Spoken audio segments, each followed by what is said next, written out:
Hey, and welcome to Calculus 1 Final Exam Review Version A.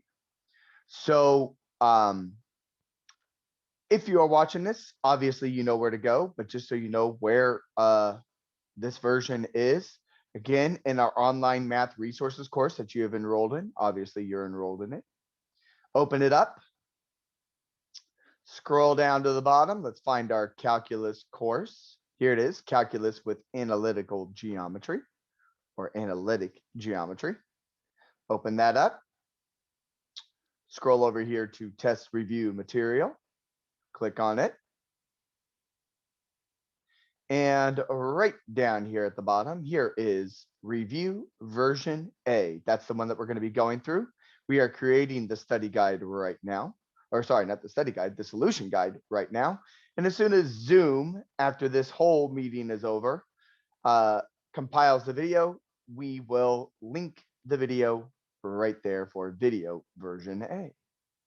With that being said, I do have some tabs up here open just to help refresh my memory because, again, this final exam goes all the way from the beginning of the semester to the end. So I do have a Desmos tab. I have a tab with really derivatives, and I mostly use this for the anti-derivatives for integrals. I do have a derivatives tab. These are all shortcuts. I have a trigonometry chart to remember trig functions and their answers. And then I also have the indeterminate forms because sometimes they slip my mind. Depending on your professor, they might allow you to make notes and things like that. These are things that I would have on my notes, as well as relationships between the original function and their derivative graphs. Really, those 5 things are what I would have on a set of notes if the professor allows you to have notes. I would have integral shortcuts. I would have derivative shortcuts. I would have a trig chart to refer to. And I would have the indeterminate forms, as well as the relationships between the original function and its derivative graphs. Okay. If I was making notes, that's what I would have. Okay. I do have the Desmos in case I want to do any math calculations or double check some things.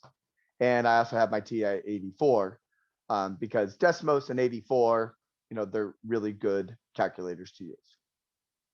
With that being said, let's jump into this exam. And there are a total of 22 questions on this exam. Okay. If you are in my class, if you have Professor Armstrong, I will tell you which problems are going to be turned in to me. So question number 1, it says we've got a function here, f, whose graph is given. State the value of each quantity if it exists. So if an answer does not exist, write do not, or does not exist, or D and E. So this is all about limits. And you're going to see that this review goes in order of the way that we learn things in our Calc 1 courses. So you start out with limits, then you move into derivatives, then you move into integrals. All right, so here it says, what's the limit as x goes to 1 of f of x? And now, notice there's no plus or minus like what some of these other ones have. That means this is a double-sided limit. So we want to know what's going to happen to the y value as we move in towards 1 from the left and the right. They need to match. So here's 1.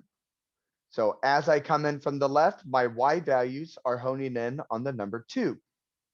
As I come in from the right, my y values are honing in on the number 2. Since the left limit goes to 2 and the right limit goes to 2, and since they match, that means the answer to part A is 2. The limit as x goes to 1 of f of x is 2. Part B, because this has a minus, that means we're coming in from the left. Okay, so we want to look at what happens at 3 coming in from the left. Well, as we come in from the left, my graph, here's 3, is honing in on this y value, which is 1. So the limit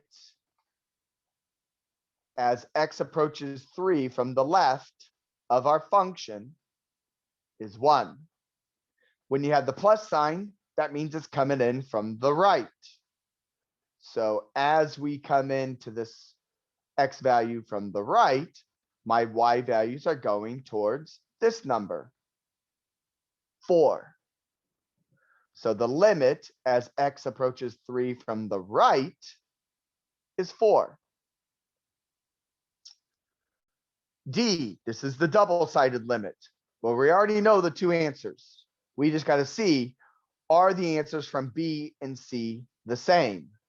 And the answer is no.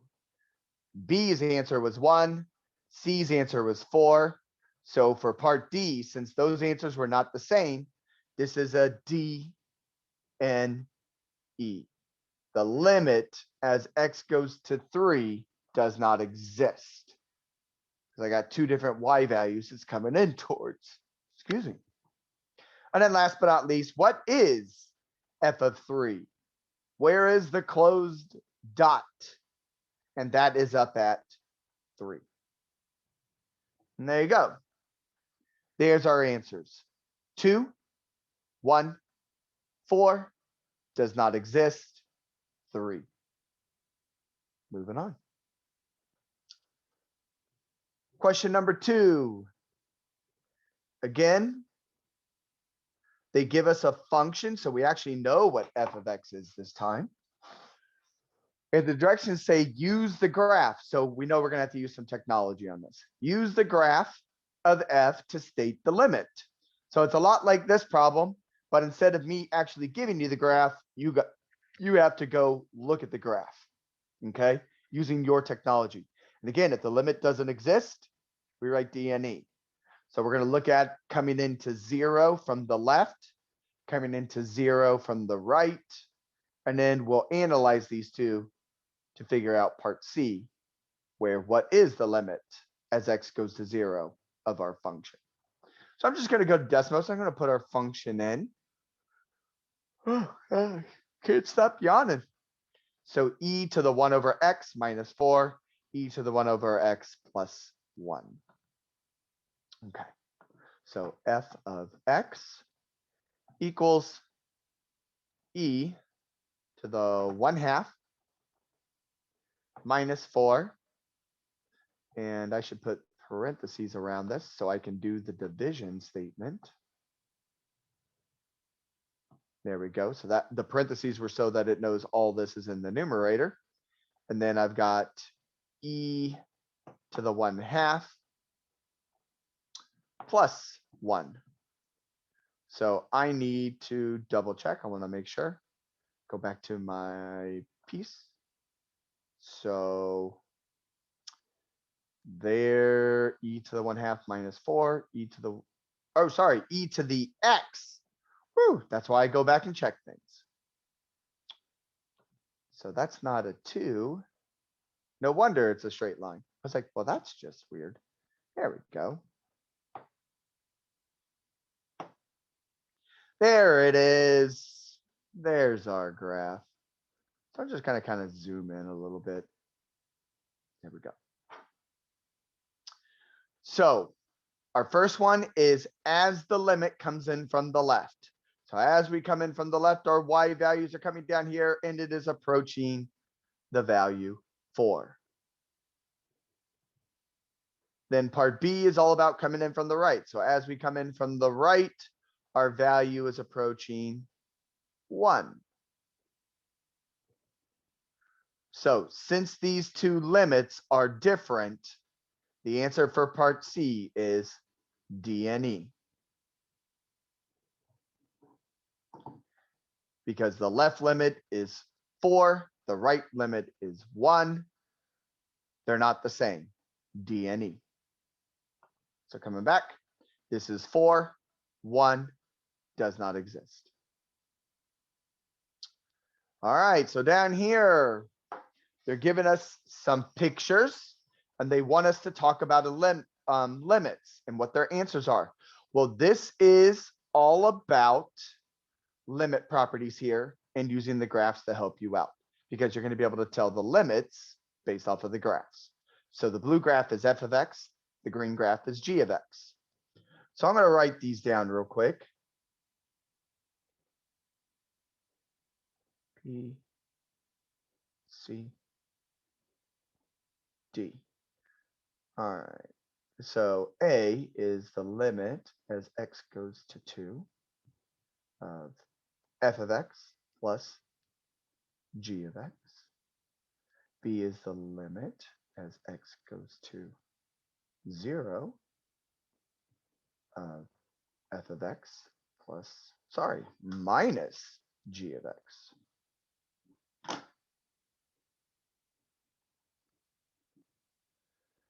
C is the limit as x goes to -1 of f of x times g of x.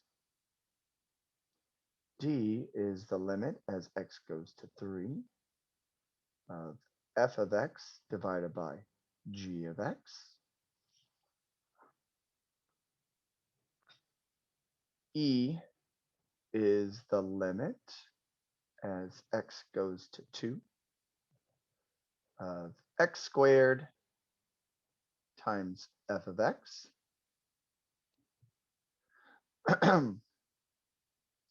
And then f is f of -1 plus the limit as x goes to -1 of g of x.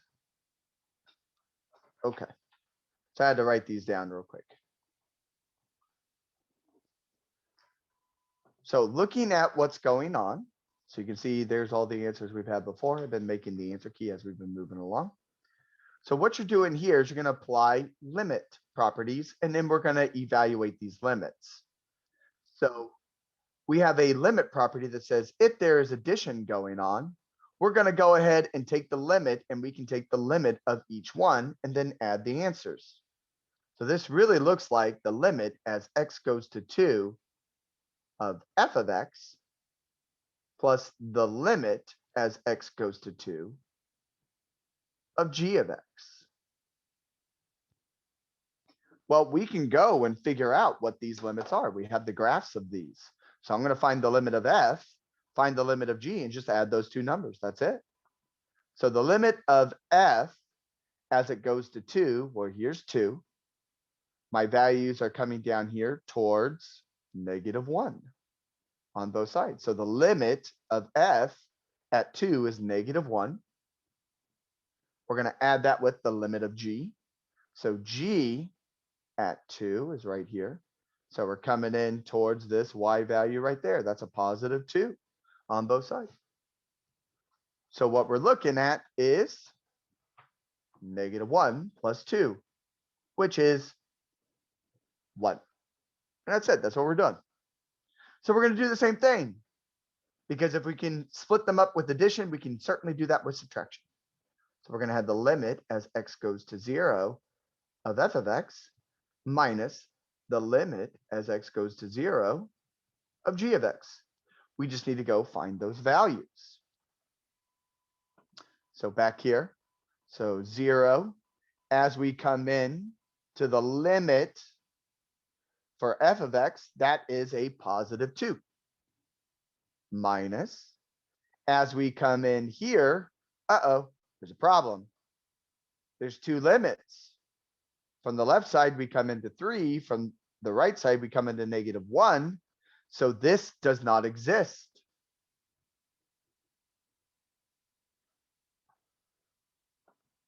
So 2 minus does not, well, that just messes everything up. But this limit doesn't exist, then this answer does not exist. There's nothing we can do there because we have nothing to subtract from. So there it is. This limit does not exist. So down here with multiplying, we can take limits and distribute through. And distribute's not really mathematically correct, but there's a property that says we can find the limit of f of x and find the limit as x goes to -1 of g of x. And we can multiply those two limits. We can do that.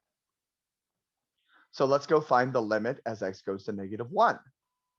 And then for f of x and g of x. So f of x, as we come into -1, my y value is coming towards 1. My y value is coming towards 1 from both sides. So the limit of f of x as we hone into -1 is 1. We don't care about what's happening at the limit. We care about what the y value is doing as it comes in towards this value. All right, at -1 over here on g of x. So we've got 1 times. So at -1 right here, the limit on both sides comes in towards a +2. So this limit is just 1 times 2, which is 2. Not too bad, right?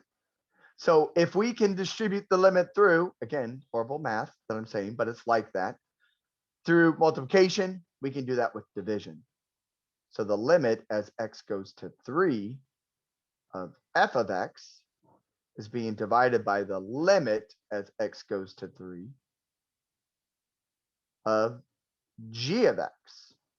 So we just need to find these two numbers and then divide them. So here is 3. The limit as it comes in is a +1. So our numerator is 1. Our denominator, here's 3. As the limit comes in from both sides, it's coming in towards 0. So what we have is 1 divided by 0, and we can never divide by 0. So this limit does not exist because our denominator is 0. You can't divide by that. All right, then E and F. So here they are. Now, again, this is multiplication. These are two different functions. So we're going to have the limit as x comes into 2 of x squared times the limit as x comes into 2 of f of x. All right. So this first guy, there's no graph for this. We don't have an x squared, but we know that limits we can take and do direct substitution. So if I directly substitute in, that's going to be 2 squared. And that we can find the answer to. So the limit as x goes to 2 of x squared is whatever 2 squared is. Times, we already know the limit of f of x going to 2. We did that right here on A. The limit as x goes to 2 of f of x is -1. So that's going to be 2 squared times -1, which in the end becomes -4, because 2 squared is 4. 4 times -1 is -4. All right, so down here, it wants us to evaluate this part and then use this limit. Okay. So we need to go see, well, what is f of -1? So here's -1. Where is the closed dot? It's right there. So f of -1 is up at 3.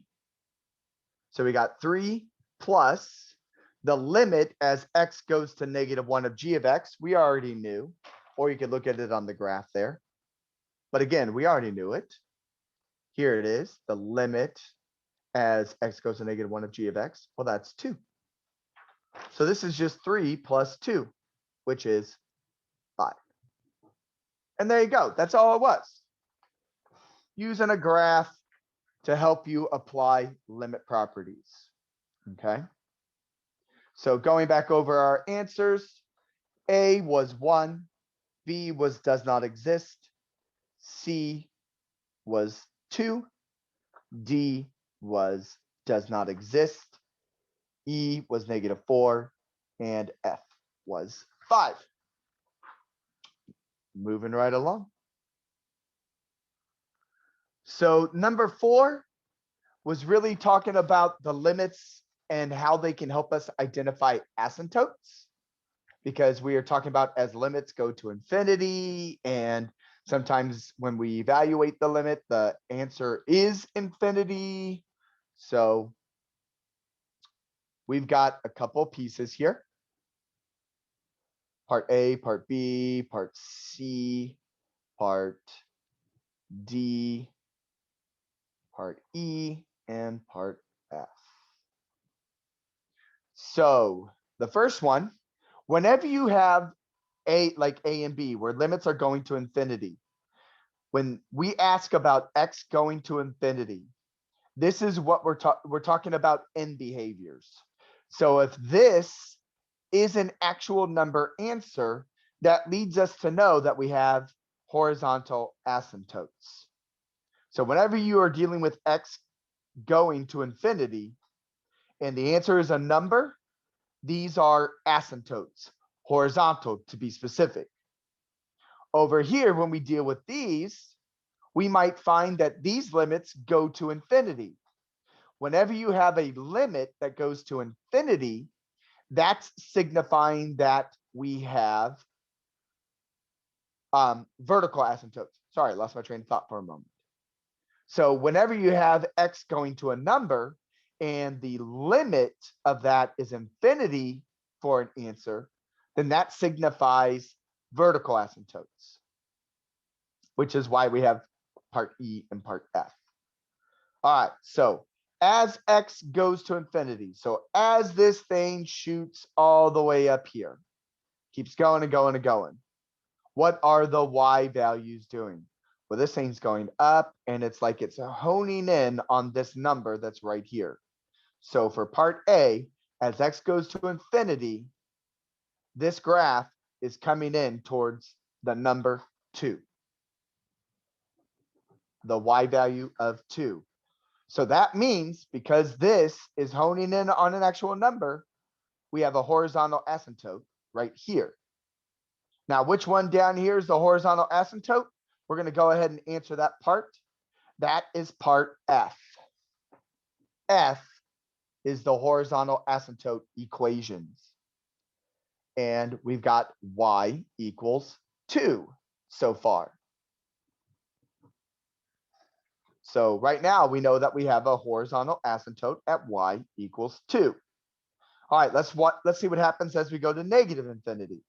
So as we shoot this direction, I can't really go on further, but you get the idea. As we keep going negative and negative and negative and negative and more negative, what are the Y values doing? Well, they're coming in towards this number. And that number is a -1. So now we know we also have another horizontal asymptote. Okay, so the limit as X goes to negative infinity of f of X is -1, which means because we're going to infinity here and we got a number answer, there's another horizontal asymptote at Y equals -1. So technically, F should be written out equation style. Y equals 2, Y equals -1, but it's not. They just want you to put the two numbers separated by a comma. So even though I wrote them as the equations they should be, all they want you to do in that blank here is put 2, comma, -1. Okay, so let's find out what's happening with C. Again, we want to look at this from both sides, the left side and the right side. So what's happening at 1? Well, at 1 right here, as the limit comes in towards it, well, that's kind of interesting. But all right, so as the limit comes in towards 1, from the left and from the right, we're coming in towards that number right there, which I don't think that was supposed to be 1. I think these numbers are supposed to be 0 and 2. I think that's just a misprint, and that's okay. Well, easy fix. So 0 for part C and 2 for part D, because it's all about asymptotes in this. And we don't know what that value is right there. So that's why I'm like, I don't think that's supposed to be a 1. So what say this is 0. So as we come in from the left side, we're going to negative infinity. As we come in from the right side, we're going to negative infinity. So since both the left and the right go to negative infinity, the answer for C as x goes to 0 of f of x is negative infinity. So that should have been a 0 there. So the limit as x goes to 0 of f of x is negative infinity, because both the left and the right were going towards negative infinity. And because this is going to infinity, that tells us that at x equals 0, because that was supposed to be a 0, at this number 0, we have a vertical asymptote. And right there, I gave it away that E is all about the vertical asymptotes. So we now know, because of our answer for part C, that this is a vertical asymptote. So x equals 0. All right, so the next one should be the limit as x approaches 2 of f of x. So as x approaches 2, as I said, I think that's just a misprint. It's supposed to be 2. From the left side, we're going to negative infinity. From the right side, we're going to positive infinity. So because these two don't match, that is a does not exist. Yes, I know they go to infinity, but that is a does not exist, which also, if you look at this, that's a vertical asymptote. Okay. You can look at the graph and see that that is a vertical asymptote. So even though the limit doesn't exist, the limits on each side are going to infinities, which signifies asymptotes. So we have another number that's going to go on part E, which is x equals 2. Again, these are misprints. This was supposed to be 0. This was supposed to be 2. So there's what it looks like. C is negative infinity. D is does not exist. For part E, it's x equals 0, x equals 2. This is how it really should be written again, because they are equations. But in here, all they want you to do is put 0, 2. So give you the answers again.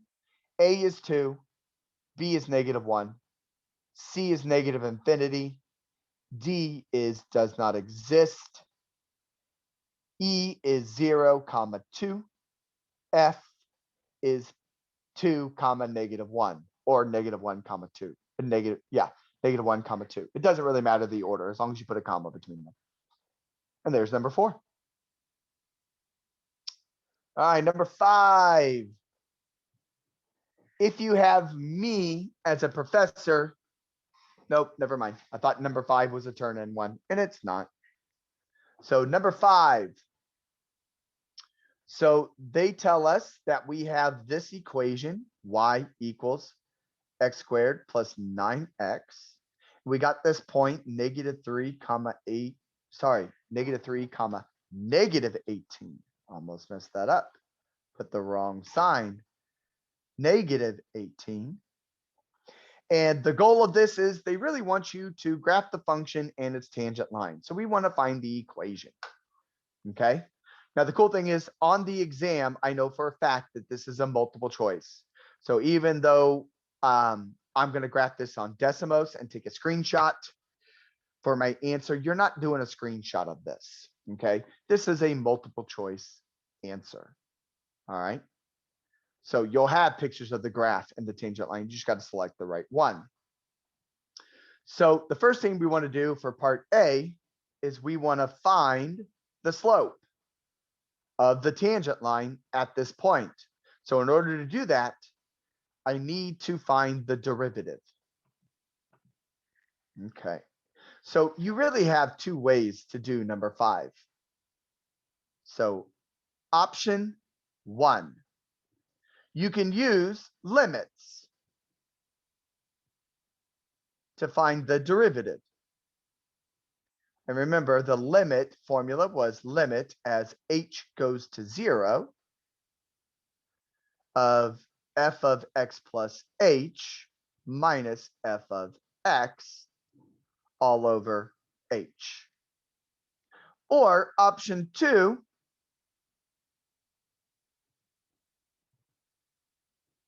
just use shortcuts. This is an accumulative review. You know shortcuts. Why take a chance on doing a limit with a possible mistake with all the work that goes with it, where we can just take y equals x squared plus 9x and jump straight to the derivative because this is just a power rule. And again, another power rule. So remember that the power rule, the 2 comes in front. And then we take minus 1 on the power. So that gives you 2x. The 1 comes and multiplies the 9 because there is a 1 there. That gives us 9. Subtract 1 from that, and that's 0. X to the 0 is 1. So 2x plus 9 is the derivative. Just using the power rule. Okay? Again, power rule. You have y equals x to the n. Then the derivative of y is n, x to the n minus 1. It's our power rule. Okay. So there's the derivative. To find the slope, all we got to do is evaluate at the x value we're concerned with. The x value is -3. So we want to evaluate this derivative at x equals -3. So that's 2 times -3 plus 9. So 2 times -3, -6 plus 9. Our slope is 3. So there's the answer to part A. Part B says find the equation. Well, that's not hard to do. So 5, part B, you have y minus y1 equals m times x minus x1. This is point slope. You know what the m is. The slope is 3. You know what the point is. The point is -3, -18. All we got to do is plug and chug. So y minus a -18. This is because of the formula. This is because of my number. M is 3. X minus our x value, which is a -3. This is because of the formula. This is because of my number. So 2 negatives by each other. We all know that that's a plus 18 equal to 2 negatives by each other. We all know that's a plus 3. So this is really what you're going to manipulate now. All right. So I distribute through. Y plus 18 equals 3x plus 9. And then I subtract 18. Y equals 3x minus 9. And there's the answer for part B. And in part C, I'm just going to call this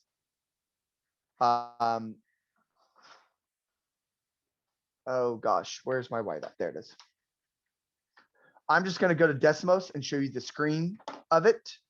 We'll call this final exam exercise 5, part C. So this is going to be a picture. Again, you're not required to do a picture because yours will be multiple choice on the exam. So we just come out to Decimos and we want to graph both our function and its tangent line. So come out to Decimos. Let's clear that out of there.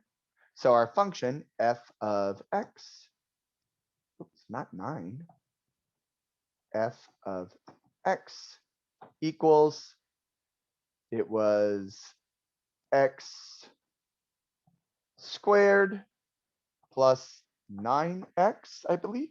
Yep. And then we've got g of x equals 3x plus, or sorry, minus 9. So something looks a little weird. Let's make sure. All right, let's zoom out. There we go. So because you couldn't see our graph. So you'd be looking for something that looks like this. You got your quadratic, that's the original graph. And then right down here at -3, see, there's our -318. And if you actually zoom in there,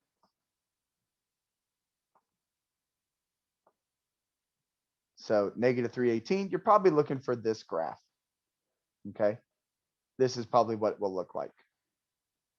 So that would be the graph that you mark for your multiple choice. Okay, I'm going to kind of clean up my picture a little bit. So the x-axis, let's say it goes from -10 all the way up to +5, counting by ones.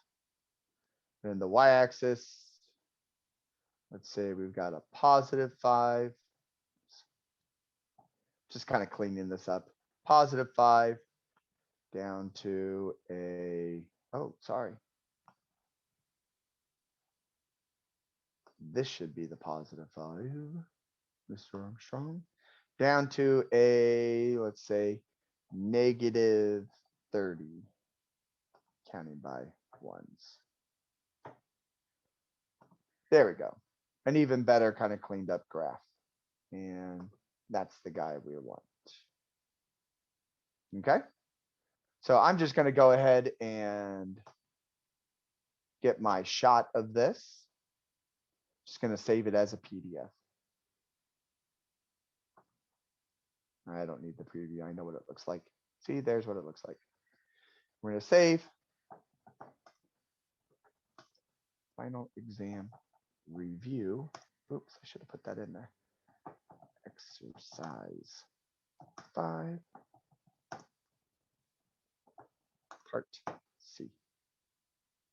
Again, you're not doing this. You're just going to look for the multiple choice answer.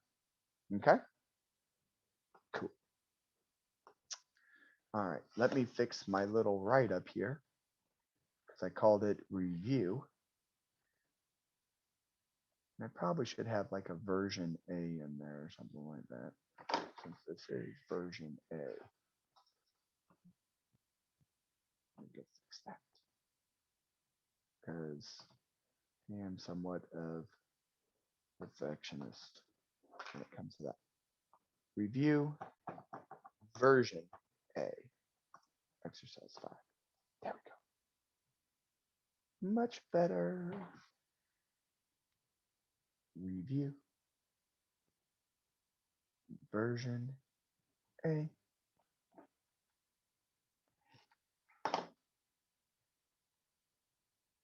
Exercise 5, part C.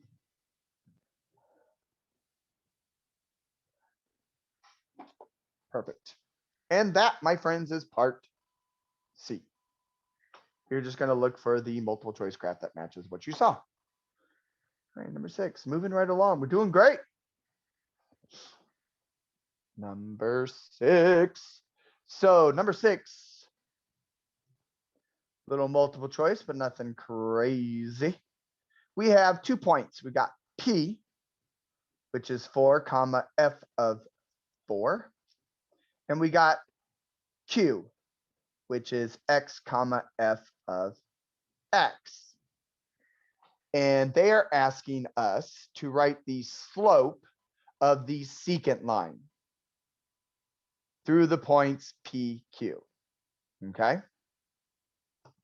So if you want the slope of a secant line, that's just the slope of a regular old line.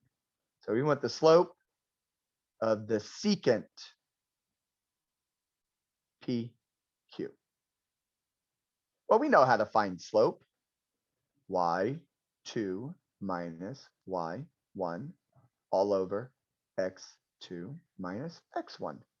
So we just got to plug in. P is the first point, Q is the second. So this is the X1, this is the Y1, this is the X2, this is the Y2. So for part A, you just plug it in. That's it. That's all they want. Just can you write a slope formula for these 2 points? So our Y2 is f of X minus our Y1 is f of 4. All of that is over our X2, which is X, minus our X1, which is 4. And that's the answer thereafter. So we just come back and we find that. So I need f of X minus f of 4. That looks good. And then on the bottom, X might right there. There it is, D. D is the answer. Part B says, find the slope of the line, or sorry, of the tangent line at P. So the slope of the tangent line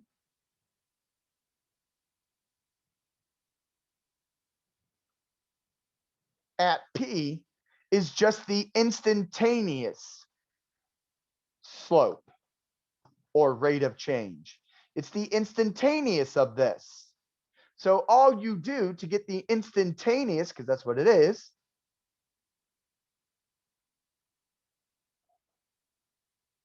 the instantaneous rate of change, is you slap the limit in front of it. As X goes to the value you're concerned about, the value is 4. So as X goes to 4 of that answer that you had in part A.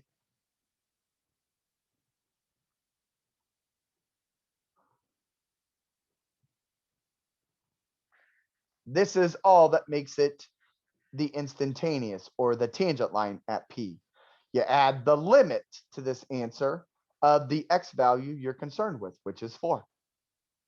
So we just got to find this answer in the multiple choice. So the limit as X goes to 4, not that guy. There it is. D again. Both answers are D. All right. Number 7. So we're matching graphs. Let me zoom out a little bit so we have all of these. Okay. So number 7, we are matching graphs. So these are Roman numerals 1, 2, 3, and 4, and we got A, B, C, D. So we want to know what graph matches with A, what graph matches with B, what graph matches with C, and what graph matches with D. Now, in order to do this, these are the original graphs. So the A, B, C's, and D's are like your f of X. Over here, these are the derivatives. So this is f prime of X. So we want to know which graph over here matches the derivative. A couple of things to remember. And this is one of those things that I would have written down in notes if you're allowed to. That from the original graph to the derivative graph, the max slash mins of F are the zeros, or in other words, x-intercepts of the derivative. So if you look at the max and mins of the original function, those should be the x-intercepts of the derivative.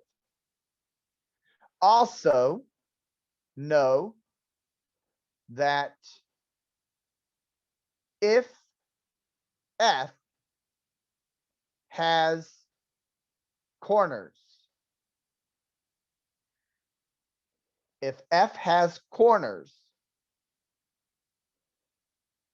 then F prime has discontinuity.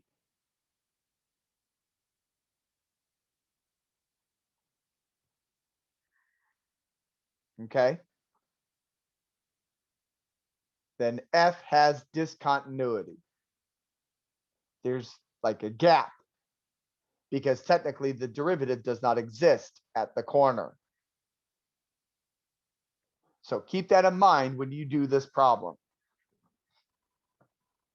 So when we look at this, graph A has a minimum and a maximum. So that means graph A, the derivative should have two x-intercepts. Well, if we look through, that's only one x-intercept. Oh, wait, here, look here. That's two x-intercepts. Let's just check the other graphs. This guy has three, so it's not that. This one has discontinuities, so it ain't four. So for part A, the answer has to be Roman numeral 2. It's the only one with two x-intercepts. All right, moving on. So A matches up with Roman numeral 2. B, hey, look, we got corners. That means we have discontinuities. There's only one graph over here with discontinuity, and that's 4. So graph B matches with 4. No doubt about it. All right, graph C. There's a minimum and there's only one. So that means this graph has as a derivative 1 x-intercept. Well, there was only one that we said had 1 x-intercept, and that was Roman numeral 1. So graph C, the derivative is Roman numeral 1. And then D, last but not least, must be graph 3, and that makes sense. You have 2 maxes, 1 minimum. That's 3 x-intercepts on the derivative. And graph 3 over here has 3 x-intercepts. So graph D over here matches Roman numeral 3. So to run those answers down again, graph A goes with graph 2. Graph B goes with graph 4. Graph C goes with graph 1. And graph D goes with graph 3. There you go. All right, so right here on number 8, this is all about derivative properties. So basically, are these true or not? Are these derivative properties or are they not?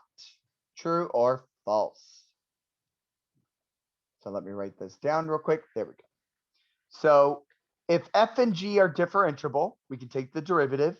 Then when we multiply, that's just like taking the derivative of the first times the derivative of the second. Can we do that? Like distribute the derivative through? And no, we cannot. This is not like limits where we can do that with limits, but with derivatives, we can't. So this is trying to tell you the product rule, but that's not the product rule. Okay, so this is false because the real product rule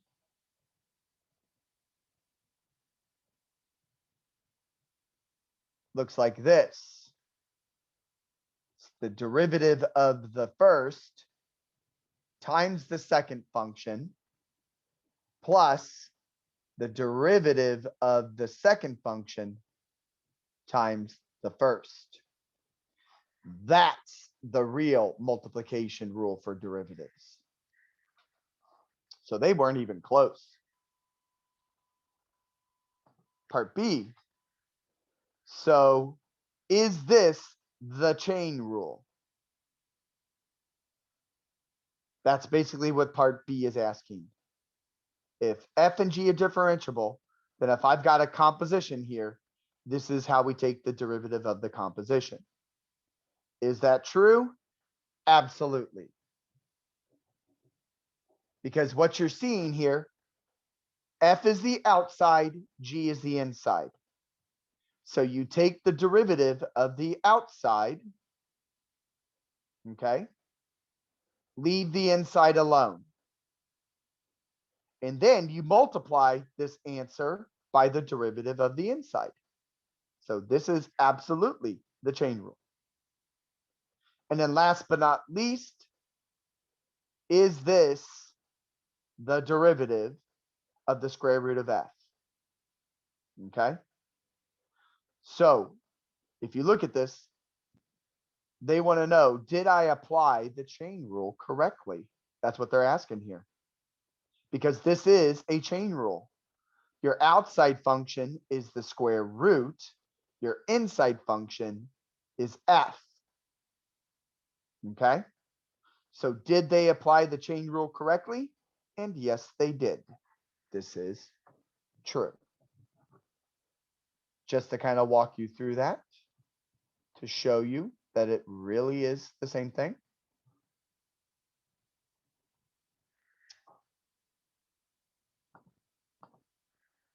So your outside function is the square root. Your inside function is f of x. So another way that we could write this looks like this. To the power of a half, and just apply the power rule on the outside. Okay. And then we'll take the inside. So the power rule on the outside says we're going to shove the 1/2 in front. We're going to leave this guy alone, but we need to take 1/2 and subtract 1. So that gets us f of x to the negative 1/2.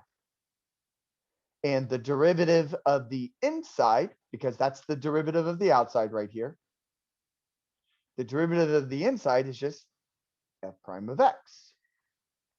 So if we do a little cleanup, negative exponents, this thing's going to shift into the denominator. This guy will move into the numerator.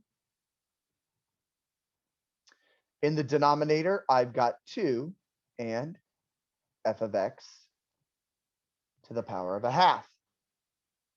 Well, the power of a half is just a square root. So that's 2 square roots of f of x. And that's what they had there. The derivative of this, according to the chain rule, is f prime divided by 2 square root of f of x. See, it matched. I just wanted to make sure that I showed you that so that you understood, oh yeah, that is true. Number 9. All right, so those of you that have me as a professor, maybe some other ones, this one is going to be turned into me as a professor and maybe other professors. So this says, hey, here's f of x equal to x to the 4th minus 2x cubed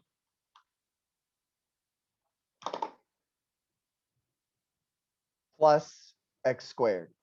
And I want to know, where is this? What are the points where we have horizontal tangents? Okay, my answers must be points. It says ordered pairs. So in order to find horizontal tangents, we need the derivative. Because once we know the derivative, we'll set it equal to 0. Okay, we're going to find those critical numbers. So all this is just the power rule. So x to the 4th becomes 4x to the 3rd. Negative 2x to the 3rd becomes negative 6x squared. And x squared becomes 2x. So there's the derivative. And now we want to, again, like I said, find those critical numbers.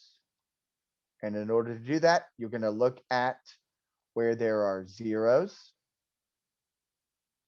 and where there are or in other words, where it does not exist, the derivative. Because remember, these are going to generate possible max slash mins. And those possible max and mins are where the derivative, or on the original function, where we're going to have horizontal tangents. Okay. So we want to set this polynomial equal to 0 and solve it. Now what's cool is because this is a polynomial, we don't have to worry about the does not exist case because this thing is continuous everywhere. So we need to solve this. So the first thing I would do is I would factor out an x because all these have x's and all these numbers can be divided by 2. So I'm going to take out a 2x. So that will give us 2x squared minus 3x plus 1 equal to 0. And I would continue with my factoring. 2x. This thing factors to a 2x minus 1, 2x, or sorry, not another 2x, just x minus 1. All we do now is set each one of these equal to 0. So 2x equals 0. 2x minus 1 equals 0.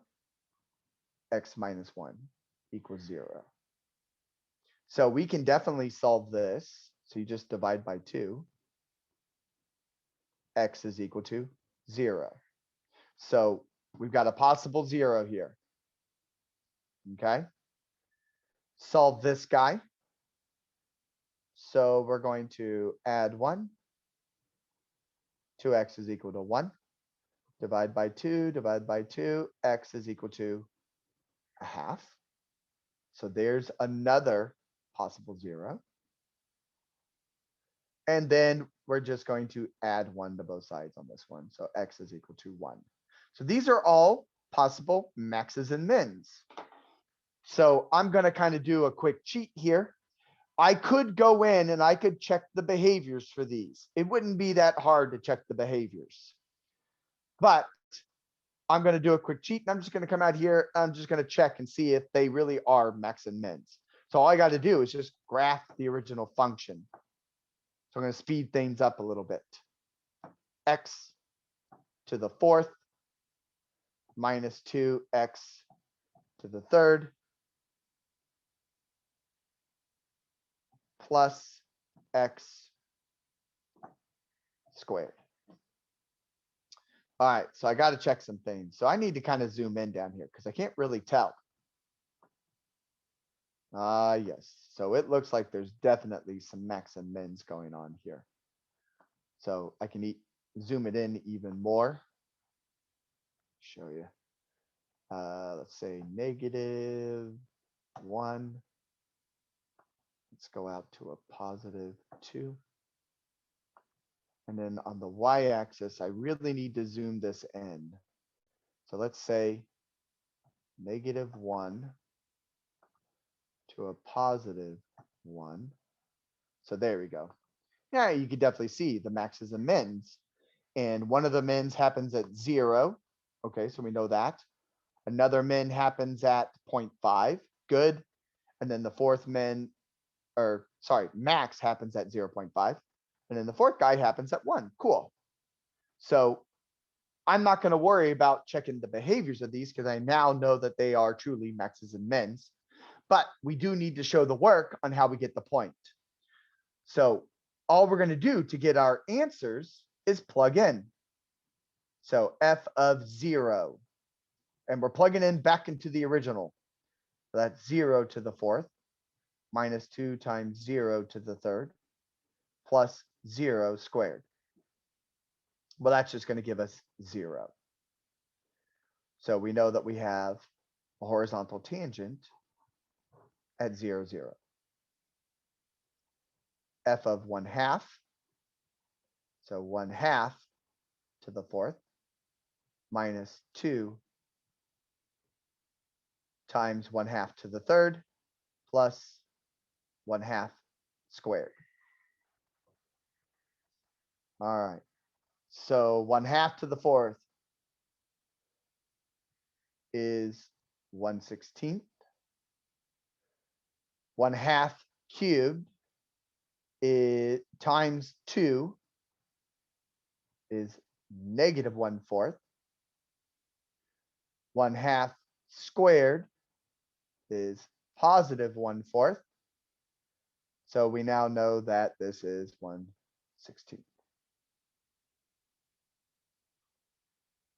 So another is at 1/2 comma 1/16. And then the last one, I was hoping to get it all on one page, but I didn't. We need f of 1. That's going to be 1 to the 4th minus 2 times 1 to the 3rd plus 1 squared. Well, that's 1. That's a negative 2. That's 1. So this equals 0. So our last answer is 1, 0. And there we go.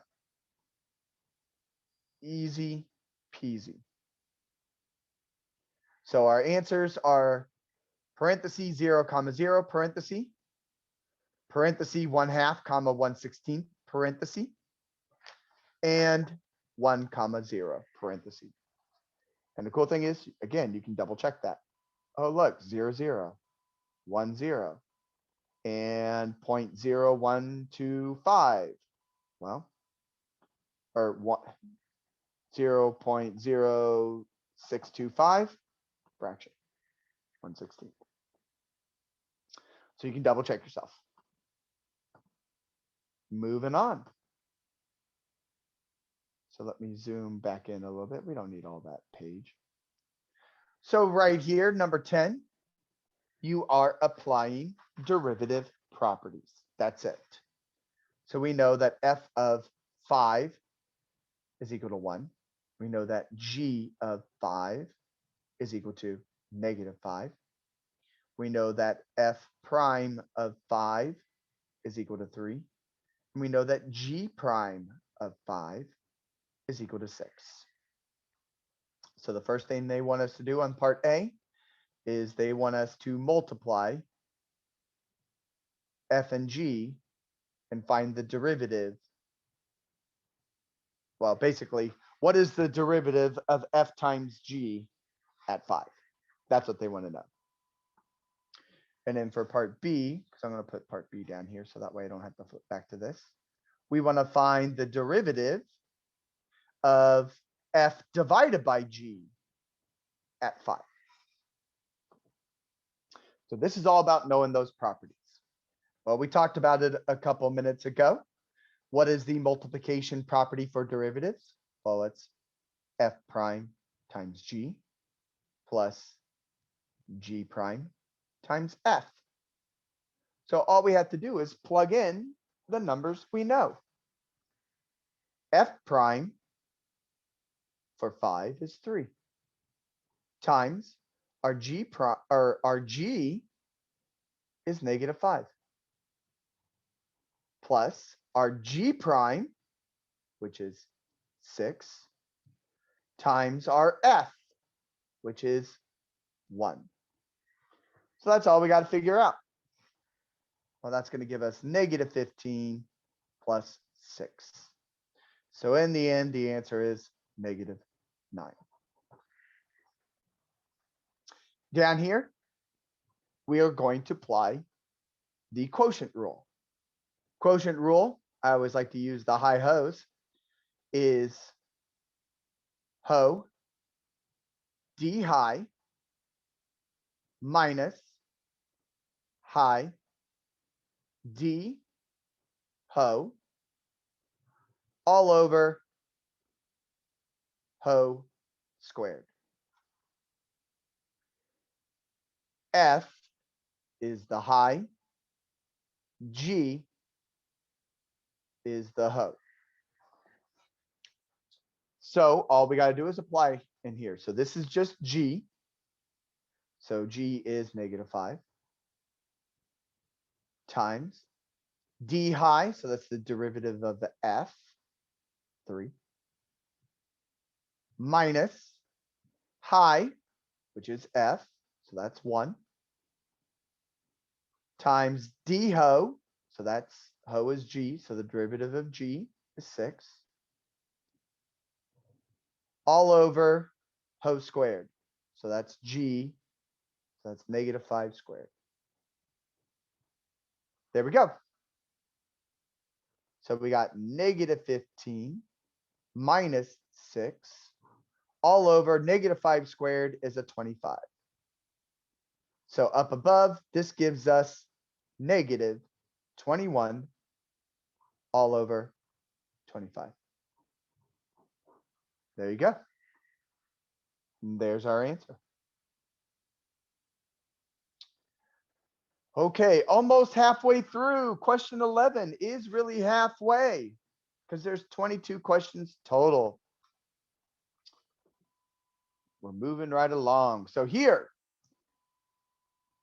if you have Mr. Armstrong or any other professor kind of like me, number 11 will be turned in, and so will number 12. So the next two are going to be turned in.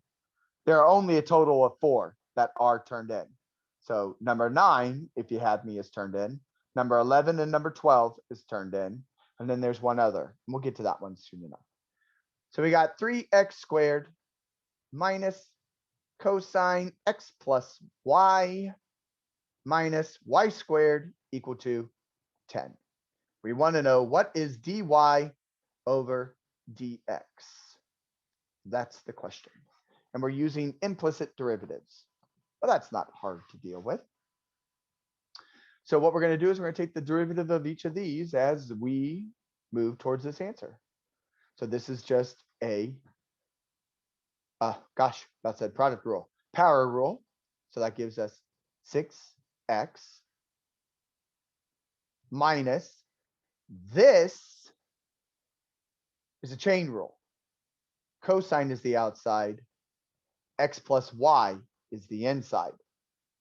So the derivative of cosine, this is why I had those derivative rules up, because I always double check myself because derivatives of trig functions are weird sometimes.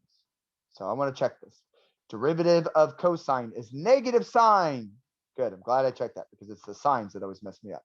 So this isn't really minus anymore. This is a plus sine. And then you leave the inside alone. So the derivative of the outside, cosine was negative sine, but a negative by a negative is a positive. Now, the derivative of the inside. Well, the derivative of x is 1. The derivative of y is 1y prime. Because the derivative of y is 1, but because we're differentiating with respect to x, you got to have y prime with it. Minus the derivative of y squared gives us 2y prime. Because the derivative of y squared is 2y, but because this is all with respect to x, you got to have y prime with it. And then last but not least, the derivative of a constant is 0. So all we got to do is get the y prime by itself. So the first thing, hopefully you should remember and know, is that this sine of x plus y needs to be distributed through this parenthesis. So we got 6x plus sine of x plus y, because sine of x plus y times 1 is sine of x plus y. And sine of x plus y times 1y prime is another sine of x plus y. And you got y prime on the outside. Minus 2y prime equal to 0.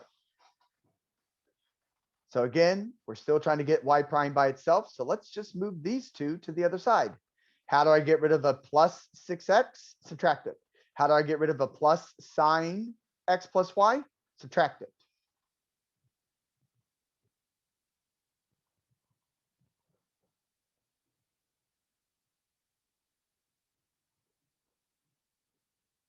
So we have sine x plus y, y prime left, minus 2y prime equal to, and this is all just negative 6x minus sine x plus y. Now, both of these have an x plus y. Or sorry, not an x plus y. Both of these have a y prime. Pull that out like a GCF. We can do that. And what we have left is that on the inside. Again, the goal is always to get y prime by itself. So how do I get rid of multiplication? We're going to divide.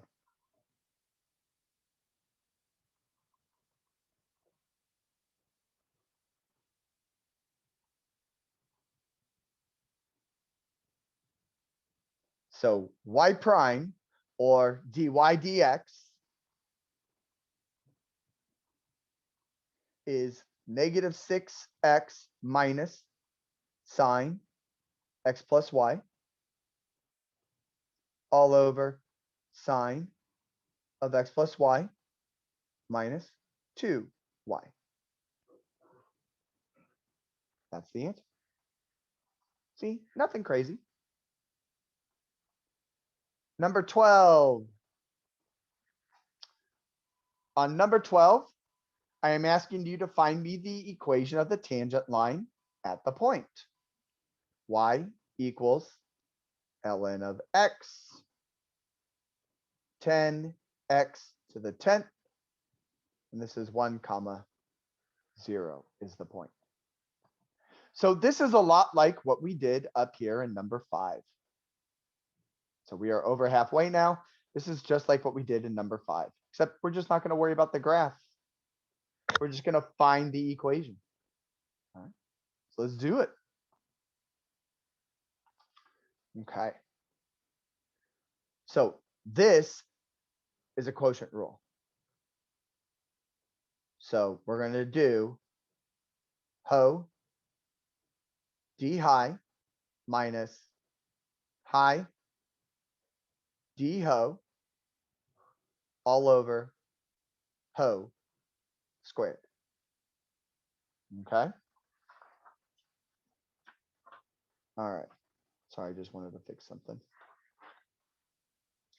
So our high is ln of x. So the d high to that will be 1 over x. That's the shortcut to it.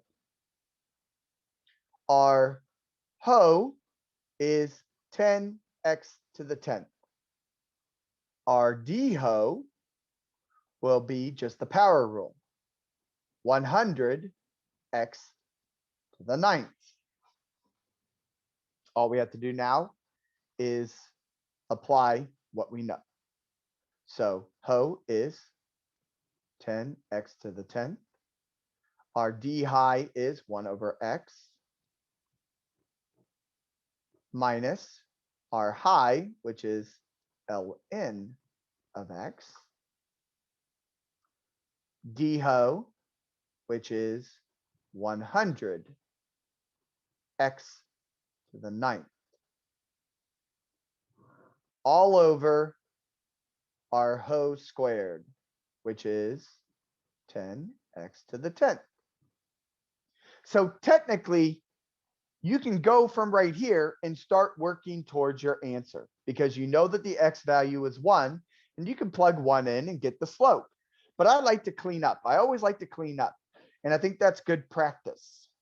Okay, so I'm going to clean this up.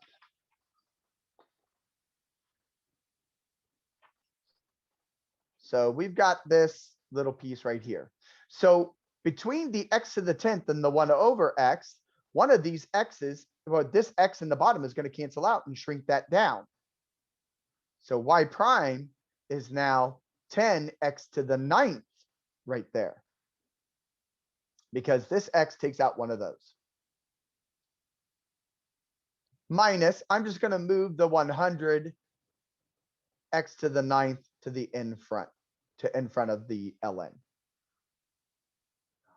All over, cleaning this part up, The 10 gets squared, so that's 100. And then the 2 will multiply the 10 and become x to the 20th. Now, there's just a little bit more cleanup I would do. In the numerator, I would pull out a GCF, which will be 10 and x to the 9th. And that will leave you with, well, 1 minus 10 ln of x. All over 100 x to the 20th. And then again, I can do a little bit more cleanup. I can clean up my fraction of 10 over 100. Well, that becomes 10. Again, another battle of the x's. So all these x's are going to go away, and it's going to cancel out 9 of those. So 10 times x to the 11th.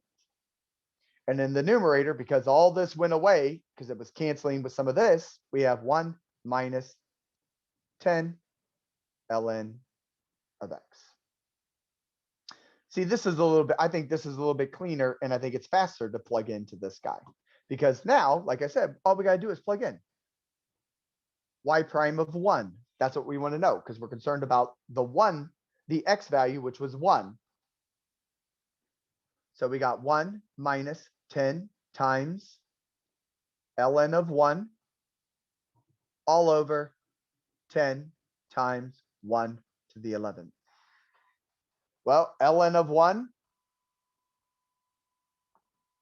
ln 1 is 0. Okay.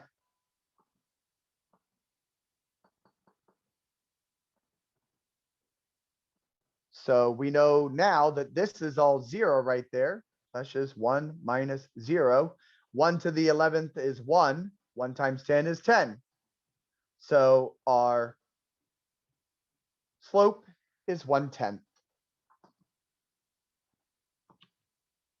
I don't know what's going on down here. There we go. So now all we got to do is take y minus y1 equals m parenthesis x minus x1. And we know the slope is 1/10. We know our point that was given to us from the beginning was 1, 0. Let me just double check that. Yep. See, 1, 0. Right. So y minus 0 equals 1/10 x minus 1. Because that's your x1, y1. So that's just going to become y because we don't care about 0. And we distribute the 1/10 through. There's our equation. Y equals 1/10 x minus 1/10. Number 13. We're moving right along and we're doing awesome. All right, so number 13, we got a graph of g of x. Okay. So use the graph to state the absolute maximums and minimum values of the function. So this is the original function. It's not a derivative or anything. This is basically a college algebra problem. What are the max and min values? So because we're looking for values, that means we're looking at the y values, not the x. Okay. B, C, D. So absolute max is first, then absolute min, then local max, and local min. All right, so absolutes, remember that absolutes can be endpoints, and absolutes are the highest of the high or the lowest of the low. So if we're looking at our graph here, and I'm looking for an absolute max value, what is the highest y value? Well, This is technically the highest Y value, but there's a problem. It's an open circle. So since I can't actually be this Y value, in here for part A, the absolute maximum value does not exist because there's no highest of the high in here. You can be like, well, Mr. Armstrong, what about like 0.0 or let's see here, what are we at? 1, 2, 3, 4, 5. What about 4.9? Well, I can be like, well, what about 4.99? And you'd be like, okay, well, what about 4.999? And I'll just up you, I'll just add another 9 on it. Okay, I can always find a value higher than yours that's still not a positive 5. So that's why there's no absolute max value, because I'm going to get as close to 5 as possible, but I'll never get there. So there is no absolute max. But what about an absolute min? Is there a lowest Y value up here? And absolutely there is, right here. It happens at 1, 2, 3, 4. When X is 4, the lowest Y value overall is 1. So there's our absolute min. So there is no absolute max, but there is an absolute min of 1. Okay. Now locals. Now with locals, remember locals cannot be endpoints. So right away, we're going to throw out these endpoints over here. Locals cannot be on endpoints. So locals are all about like the bottom of a valley or the top of a mountain. So when we're looking for local maxes, we're looking for the tops of mountains. So that's a valley, there's a mountain. So this guy right here would be a local max because all the Y values around this max in this town, in this neighborhood, are all less than that value. So one of our local maxes, and maybe there's others, maybe there's not, who knows? One of our local maxes is at 4. So there's one of our local max values. Is there another one? Well, that's a valley. Hey, there's a mountain. So the top of this mountain happens at 3. So again, 3 is a local max. There isn't anybody in this neighborhood that is higher than 3 because all these Y values to the left are lower than 3. All these Y values to the right are lower than 3. Okay. Local mins. That's the bottom of valleys.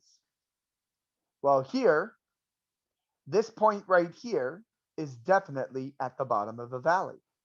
Even though I know it's not attached right there, but this is a local min. So that value is 2. The reason why it's a local min, because all the Y values around this point, that's right there, are higher than it. These Y values are all up here at 3 and above, 3 and above. This Y value is 2. That's the bottom of a valley, even though it doesn't really look like it. And then we said a moment ago, this was the bottom of a valley. So yes, that was our absolute min, but absolutes also have the ability to be local mins. So this guy right here is definitely also a local min, which that value was 1. And there you go. So our answers to this does not exist. 1, 4, 3, and 2, 1. Okay. Number 14. This is the one that you need to be careful on because this is the one that you got to understand what's going on with how the original graph affects the other derivative graphs and vice versa. So what we're looking for, number 14 on these, we are looking for the X coordinates for inflection points. We are looking for the X coordinates of inflection points. So we're not looking for the point itself, but the actual X coordinate. Okay, so here's our graph. In part A, this graph is the original. So a couple things to remember. Inflection points.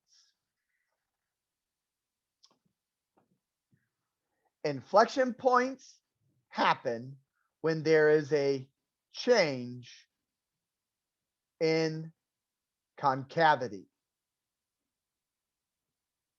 So from concave down, we transition to concave up, or vice versa. From concave up, we transition to a concave down. That's what it means to be an inflection point. And inflection points really often come into play because the inflection points, they are the zeros of the F double prime graph. Or you can think of them as the max slash min values of F prime. And these are the three things we're going to keep in mind when we go through this. So for part A, you need to use your math intuition. We need to see where is there a change in concavity, and use our math intuition to make a guess about what we think the X value is. So we're looking at the original function here. So you can see that concavity right here is down. This is a concave down. And then right here, so whenever you have a maximum, that's a concave down. Whenever you have a minimum, this is a concave up. So maximums are concave down, minimums are concave up on the original. I'm just going to make a note of that on my little sheet. A max is concave down on F, and a min is concave up on F. So I definitely mentioned 3 concavities there.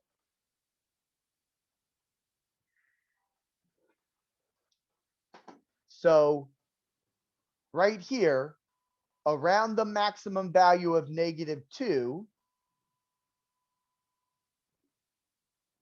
we have concave down. Around the minimum value of 0, we have concave up. And around the maximum value of +2, we have a concave down situation. So this is what we know. So we definitely have some inflection points, because from -2 to 0, we transition from a concave down to a concave up. And we have another one from 0 to +2 where we transition again.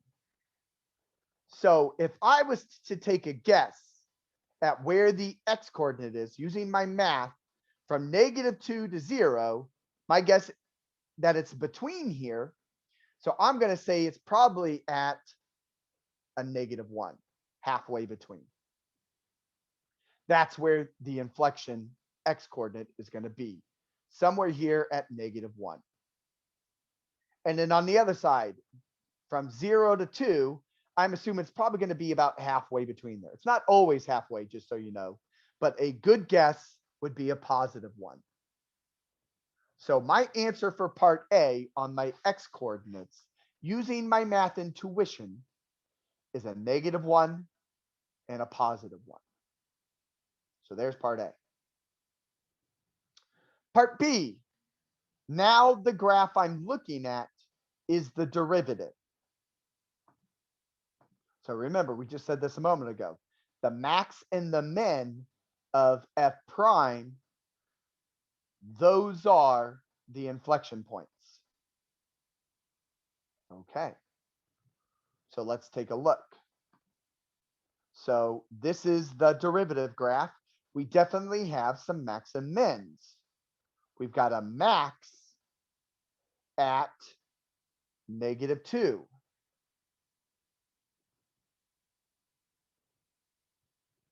We've got a minimum at 0. We've got a maximum at 2. So because these max and mins are on F prime, these are guaranteed to be inflection points. So our X values are -2, 0, and 2. And if I wanted to double check that, I can. Okay, I can run a second derivative test on this.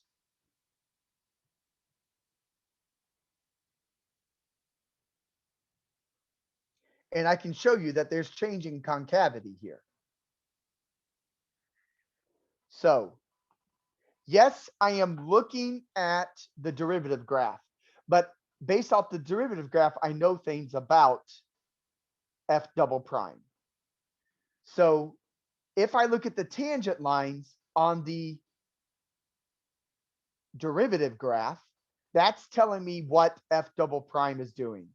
So if I drew in tangent lines here, all these tangent lines would have positive slopes. So that means F double prime from -infinity to -2 is positive.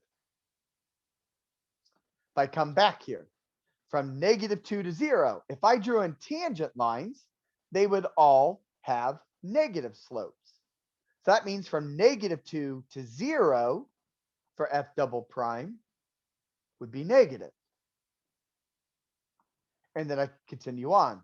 0 to 2, my tangent lines would all be positive slopes. So F double prime is positive from 0 to 2. And then from 2 on to infinity, all these would be negative slopes. So from 2 to infinity, F double prime is negative. And remember what we said. If F double prime is negative, actually, we didn't state that, but let's go ahead and state it right now. If F double prime is positive, then F is concave up. And if F double prime is negative, then F is concave down. So since we are positive here, we know that F is concave up. Since F double prime is negative, F is concave down in this interval. Since F double prime is positive, that's concave up onto F. And since F double prime is negative here, that's concave down on F. So look, there's a change in concavity at -2. There's a change in concavity at 0. There's a change in concavity at 2. So that's why all three of these are for sure the X coordinates of inflection points. And last but not least, C. So this time we are looking at this graph as F double prime. Okay. Since we are looking at this graph as F double prime, the zeros of these, I should probably put this, these are possible inflection points. So we need to look at the zeros of F double prime to help us out.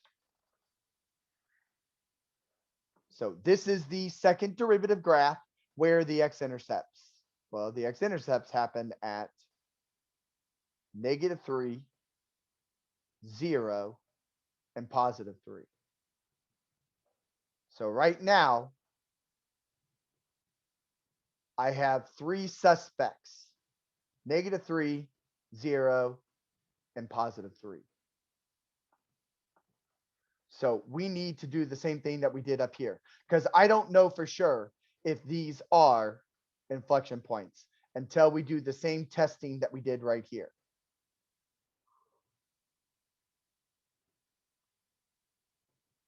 So we got -3, 0, +3. So the cool thing is we're actually looking at the double prime graph. So from -infinity up to 3, where is my graph? Well, it's down here below the x-axis. So from -infinity up to 3, f double prime is negative. So and I mark that. From -infinity up to -3, f double prime is negative, which means that f is concave down. All right, from -3 to 0, f double prime is above the x-axis. That means it's positive. From 0 to +3, f double prime again is above the x-axis. So that means it's positive. And then from 3 on to infinity, f double prime is below the x-axis. So that means it is negative. So this is what we've just discovered. So because f double prime is positive here, that's concave up. Positive is concave up. Negative is concave down. So if we look at this, there's actually only 2 inflection points. We have a change in concavity right here from down to up at -3. So that's an inflection point. And then there's a change in concavity right here at 3 because we go from up to down. So 0 was not an inflection point. The only x values we can consider are -3 and +3. And there it is. 3 different ways to look at this graph, each with their own individual inflection point answers. So part A, the answer was -1, 1. Part B, the answer was -2, 0, 2. Part C, the answer was -3, 3. Moving on. So number 15, we want to know, when is f increasing? And our answers must be interval notation. So what we're looking at here, this is f prime. This is the derivative graph. Now, we're not worried about the derivative graph going to infinities on either side. So no negative infinity, no positive infinity, because we have closed dots. Okay. So what we need to look at here is we need to find those critical values, critical numbers. And again, critical numbers are the zeros and where the derivative does not exist, because these are going to be our possible max and mins, and they are going to help us figure out where we're going to be increasing and decreasing and things like that. So what are the zeros of f double prime? Well, we've got a 0 at 1. We've got a 0 at 4. We got a 0 at 5. Okay. So our possibles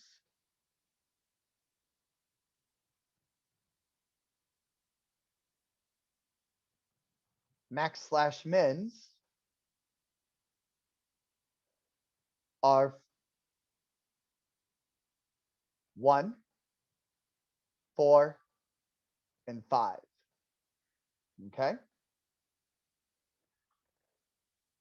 So if I set up my derivative test, it's going to look like this. And we don't worry about the does not exist. I should have said that a moment ago. We don't worry about the does not exist case because this exists everywhere. Yes, I know that's a corner, but this is a corner on a derivative, not the original. So that's okay. All right. So we've got an endpoint of 0. Oops, I don't know why I put 4 there. That should have just been a 1 and a 4 and a 5.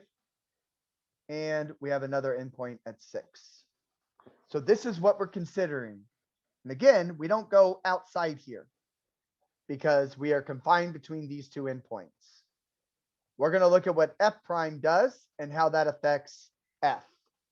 Now, again, a couple things to remember, that from f prime to f, that if f prime is positive, then f is increasing. This is why we needed to know those possible max and mins and things like that. If f prime is negative, then f is decreasing. That's the key to this problem. So we got to look at what's going on with these intervals, much like what we did in problem 14, where we were looking at f double prime, whether it was positive or negative. So looking at this, from 0 to 1, my graph is below the x-axis. So f prime is negative there. From 1 to 4, f prime is all above the x-axis. So it's positive. From 4 to 5, f prime is below the x-axis. So it is negative.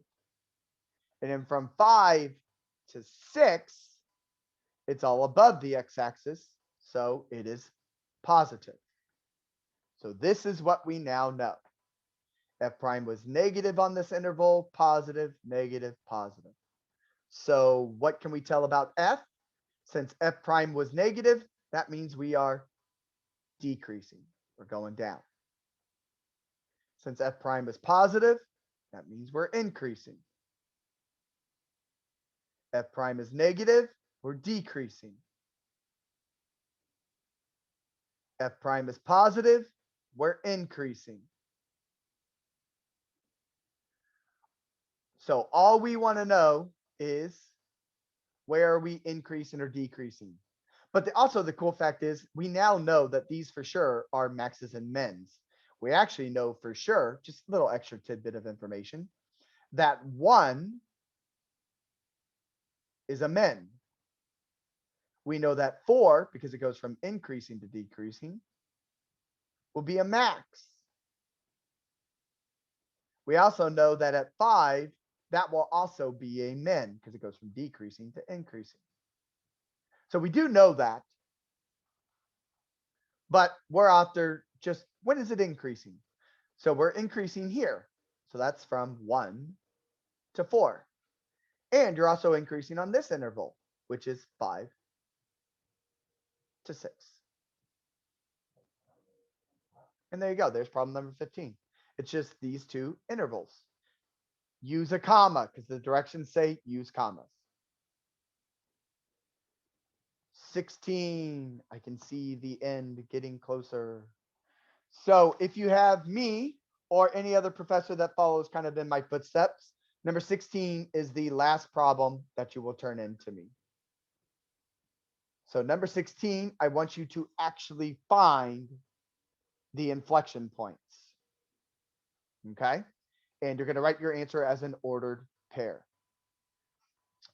So in order to do that, I need to find the second derivative and set it equal to 0. So f prime, this is a chain rule. Ln is the outside, x squared plus 6 is the inside. So the derivative of ln is 1 over x, but my x is all of that. So it is 1 over x squared plus 6. That's the derivative of ln. That's the outside.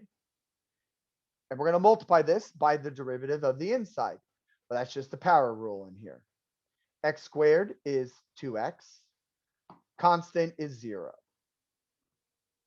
So my derivative looks like 2x all over x squared plus 6. There's no cleanup there, but now I got to do the second derivative. So this is the quotient rule. So it's ho d high minus high d ho all over ho squared. So our high is 2x. D high will be 2. Our ho is x squared plus 6, and you already know the derivative. So we already know d ho will be 2x. So we just got to plug and chug. Our ho is x squared plus 6. Our d high is 2. Minus our high is 2x. Our d ho is 2x. All over our ho squared, which is x squared plus 6. Do not FOIL this out. Leave it the way it is. So let's do some cleanup on the numerator though. So if I distribute my 2 through and I multiply those two, I get 2x squared plus 12 minus 4x squared all over x squared plus 6 squared. And then combine like terms up here, we end up with negative 2x squared plus 12 all over x squared plus 6x, or x squared plus 6 parentheses squared. Okay, so what we want to do now in order to find our inflection points is we're going to, again, find those critical numbers. And we do that by finding the zeros and finding when this thing does not exist. Okay. So our zeros to this will be when the numerator is equal to 0. So negative 2x squared plus 12 equal to 0. That does not exist, we actually have to consider this time. And that will be when the denominator equals 0. So that will be x squared plus 6 squared equal to 0. Okay. So we got to do some solving. Subtract 12. Negative 2x squared equals negative 12. Divide by negative 2. Divide by negative 2. X squared equals 6. Take your square root. And x is equal to a plus or minus the square root of 6. So there are 2 possible inflection points here. Over here, to get rid of something squared, you square root both sides. And that will give us x squared plus 6 equal to 0. We don't put plus or minus on this because 0 is neither positive or negative. Subtract 6, x squared is equal to negative 6. Take a square root, take a square root. And this time we stop here because what you're going to end up with is plus or minus I square roots of 6. And we don't want complex. So we now officially ignore the does not exist. So we have 2 possible inflection points. So again, I'm going to kind of cheat like I did back in that previous problem. Oh, what one was that? Where I looked at the inflection points. It was, I think it was number 12. No, it was not number 12. Which one? Where are you? It was number 9. It was number 9. Okay. So I'm going to go to a graph of my original function, and I'm going to see if there's a change in concavity there. I'm going to use my math intuition. Okay. So I'm just going to do a quick check of this. So I'm going to go out to Desmos. Desmos is pretty easy to use. And I'm going to graph f of x equals ln of x squared. And what was that? Plus 6. All right, I'm going to have to zoom out. There we go. And you can definitely see there's a change in concavity here. We are concave down on this side, and then concave up, and then concave down. So those two values I found, they're definitely going to be inflection points. All we have to do is just figure out what the point is. Okay. So I definitely have a change in concavity because I'm concave down over here, concave up, concave down.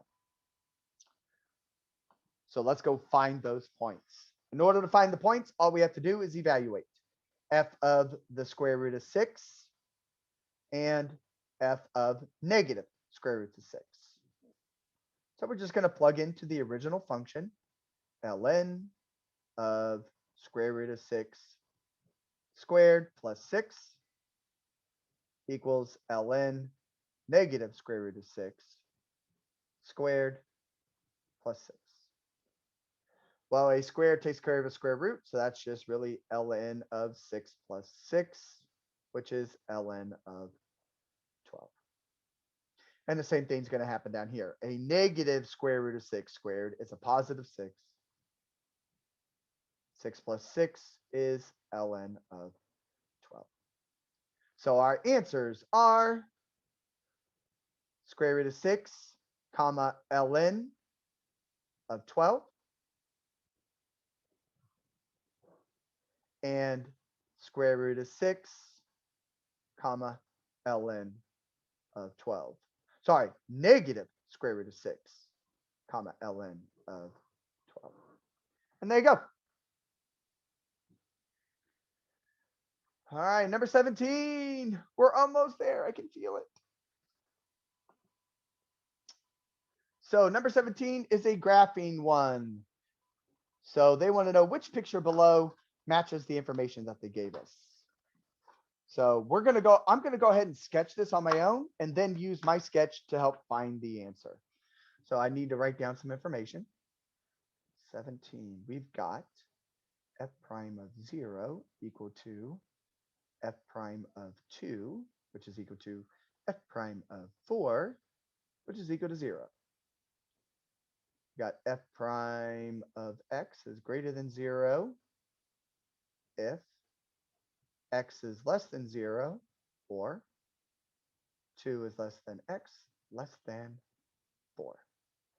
We got f prime of x is less than 0 if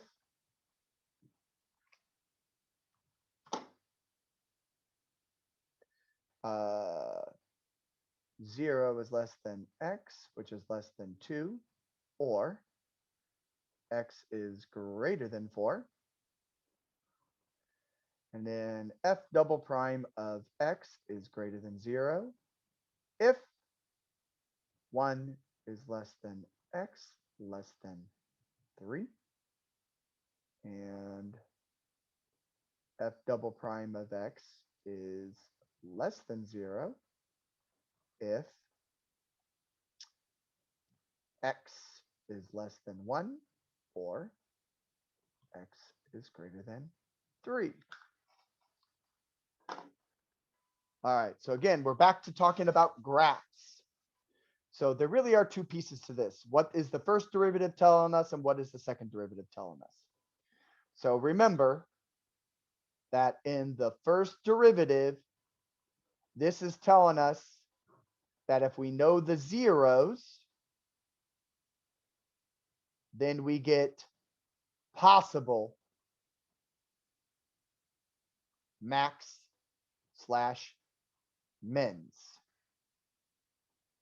So F prime zeros are possible max and mins of F. Sorry, I don't know why I put the prime there. And then we also know that if F prime is positive, then F is increasing. And if F prime is negative, then F is decreasing. So these three pieces of information is what this is all telling us. So I'm going to write up here. These are all the possible, well, these are all the zeros because they equal 0. So that means that 0, 2, and 4 are my possible maxes and mins. So this is where the rest of this information is going to help me figure out if we're increasing or decreasing to verify max and mins. And that looks like off. And that's supposed to be of F. So this is negative infinity to 0. This represents 0 to 2. This is 2 to 4. And this is 4 to infinity. So we just got to figure out where these intervals are up here. Well, negative infinity to 0, that's this guy. That's the negative infinity to 0. The 0 to 2, that's this one where we're stuck between those two numbers. That's the 0 to 2 interval. 2 to 4, that's this one, the 2 less than x less than 4. So that's 2 to 4. And then the 4 to infinity is the x greater than 4. So what do these tell us? Well, this says f of x is greater than 0 for these two intervals. That means this is where it's positive. When f of x is less than 0, that means this is where it's negative. So we now know that from negative infinity to 0, f is positive. From 0 to 2, f is negative. F prime, sorry. From 2 to 4, f prime is positive. And then from 4 to infinity, f prime is negative. So without a doubt, there's changing here.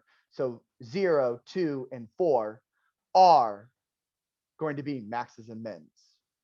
So let's figure out which ones they are. So because f prime is positive, that means we are increasing. Since f prime is negative, that means we are decreasing. Since f prime is positive for 2 to 4, that means we are increasing. And since from 4 to infinity, f prime is negative, that means we are decreasing. So we now know for sure that 0 is going to be a max because it goes from increasing to decreasing. 2 will be a minimum because it goes from decreasing to increasing. And 4 will be a max, increasing to decreasing. So we've got a max for sure at 0 and 4. And we know that we have a min at 2.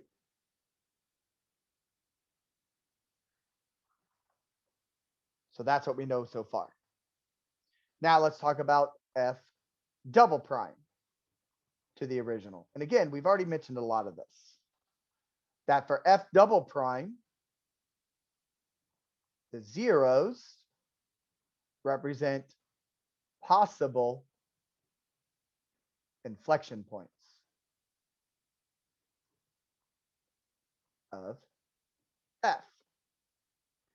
And that when f double prime is positive, that means f is concave up. And when f double prime is negative, that means f is concave down.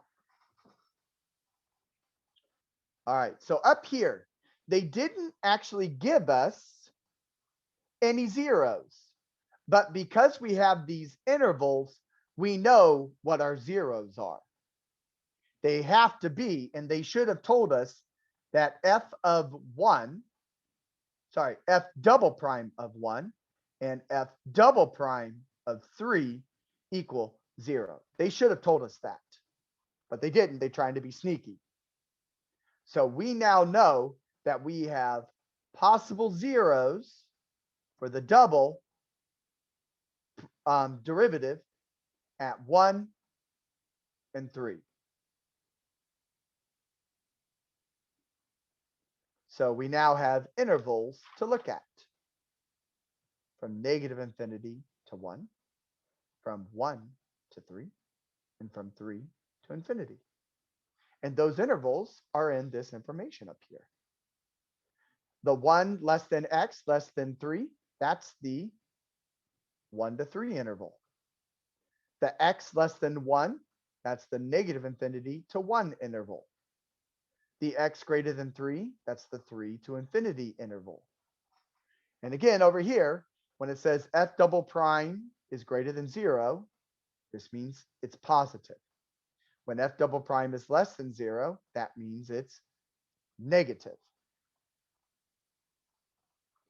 So from negative infinity to 1, we see that f double prime is negative.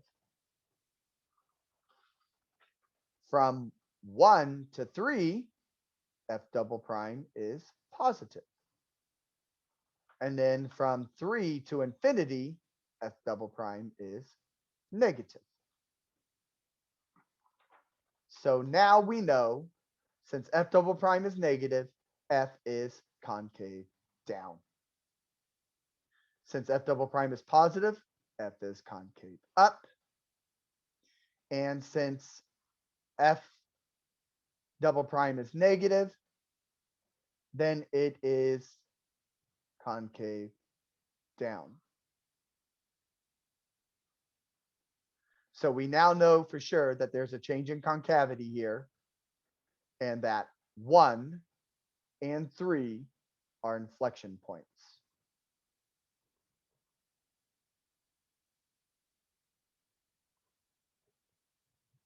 All we have to do now is take all this information that we know right here and graph it.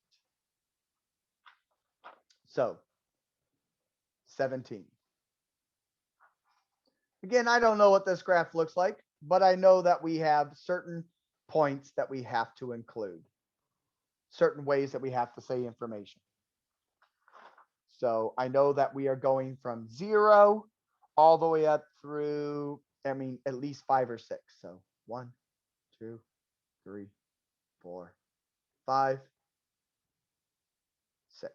And 1, 2, 3, 4, 5, 1. So I'm just going to count by ones. So we know that my function is increasing in the beginning towards 0, and that 0 is a maximum. So I'm going to put my 0 point up here high, because 0 has to be a maximum, and I'm going up towards that point. And then I also know that there's an inflection point at 1, and that at 2, there is a minimum. So I need my 2 to be down low. So I'll put my 2 down here, and then I'll put my inflection point at 1 somewhere up here. It doesn't matter where it goes. I'm just going to put it right there. So this is where my change in concavity is going to happen, because I'm going up into this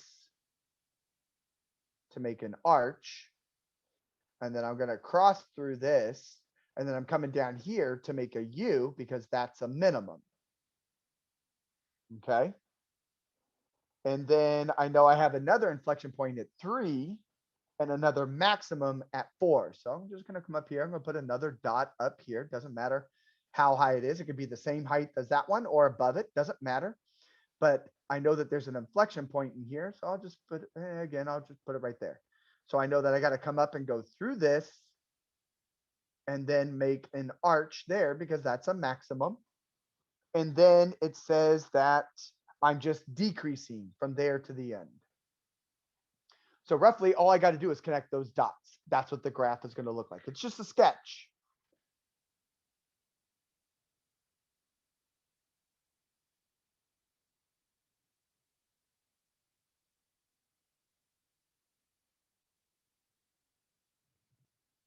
So there's my graph. I need something that looks like that. So we come back. That's not bad because again, maximum, maximums, minimums, decreasing, decreasing. Let's check everything. Nope, we got to be decreasing at the end. So it's not C. No, we're supposed to be increasing in the beginning, not that guy. This is a wavy function and that's not happening. So it is A. A is the one. Even though I made my first maximum higher than my second one, it doesn't matter. Both of these are maximums. That's a minimum. I'm concave down. I'm concave up. I'm concave down.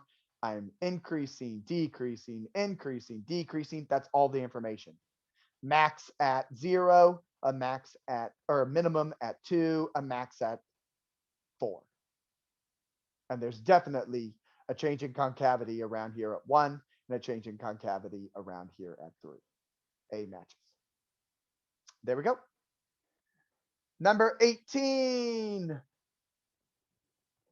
So we are asking what is the, if this is an indeterminate form. So we're going to evaluate some limits. So I got some limits. As limit goes to a of f of x, we're at 0. As limit goes, as x goes to a, the limit of g of x, we know that is 0. We know the limit as x goes to a of h of x is equal to 1. We also know the limit as x goes to a of p of x is equal to infinity. And the limit as x goes to a of q of x is equal to infinity. So we just got a couple questions down here where we want you to evaluate the limit. And if the limit is indeterminate, then we want you to tell us that. So we got the limit as x goes to a of f of x divided by g of x. We've got the limit as x goes to a of f of x divided by p of x. And I'm going to change these up because these shouldn't all be division. There should have been a variety of choices for these. So I'm going to change this up. And let's say this next one, let's say that is f of x times p of x. Okay. And then for C, let's say that is the limit as x goes to a of p of x minus q of x. And then for D, that's going to be the limit as x goes to a of what do I want to do there?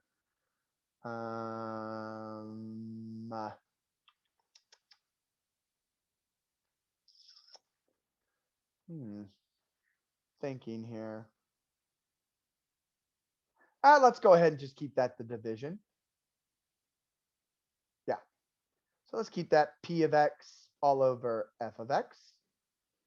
And then the last one, let's make that the limit as x goes to a of p of x to the power of q of x.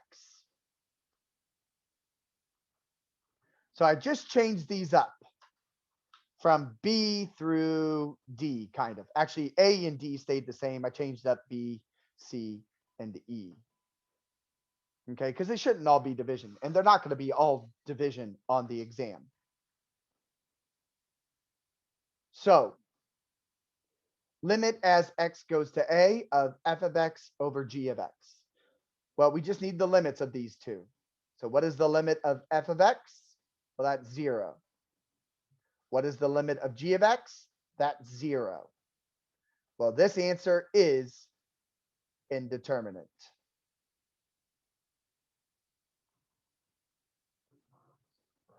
Because remember, there are certain indeterminate types. Well, let's write those down real quick. I probably should have started with that. And remember, when you have indeterminates, this is all about when do I run L'Hopital? Indeterminate forms. So the indeterminate form, they look like this. You have two divisions, 0 over 0, or infinity over infinity. And again, this is why I have that little chart up here. So these are your two division ones. You have a multiplication one whenever you have 0 times infinity. You have one adding and subtracting, which is infinity minus infinity. And then you have 3 power ones, 0 to the 0, 1 to the infinity, or infinity to the 0. So that's why I had this up there. But now it's on my piece of paper, so I don't really need that anymore. So here's all of our indeterminate forms. You had 2 divisions, 1 multiplication, 1 subtraction, technically addition in disguise, and 3 powers. So because we had 0 over 0, that is indeterminate, and that's what we want. So let's look at the next one. So we just find the limits of both of these. F of x is 0. P of x is infinity. So again, that's another indeterminate form. That's what we want to know. So now we got P of x minus Q of x. Well, the limit of P is infinity minus the limit of Q, which is infinity. So again, another indeterminate form. All right, so the next one, another division. So P of x is infinity, F of x is 0. Because you have 0 in the denominator, doesn't matter that this is infinity. This limit is not indeterminate. We say this limit does not exist because you can't divide by 0, plain and simple. See, we could actually figure this one out. Dunsies. And last but not least, we've got a limit of 2 functions, 1 to a power. So we just need the limits of both of these as a power. So the limit of P of x is infinity. And the limit of Q of x is infinity. And that is not indeterminate. If I take infinity to the infinity power, that's just infinity. And there we go. That's what you're doing on number 18. Taking what they give you up here and plugging in the limits that you know. If it's indeterminate, you say indeterminate. If it can be figured out, then you figure it out. Okay. Number 19. I feel it. We're so close to being done. 19. So number 19, we want you to find the position function. So V of t equals 5 cosine t plus 6 sine t. We know that S of 0 is equal to 4 and V of 0 is equal to 8.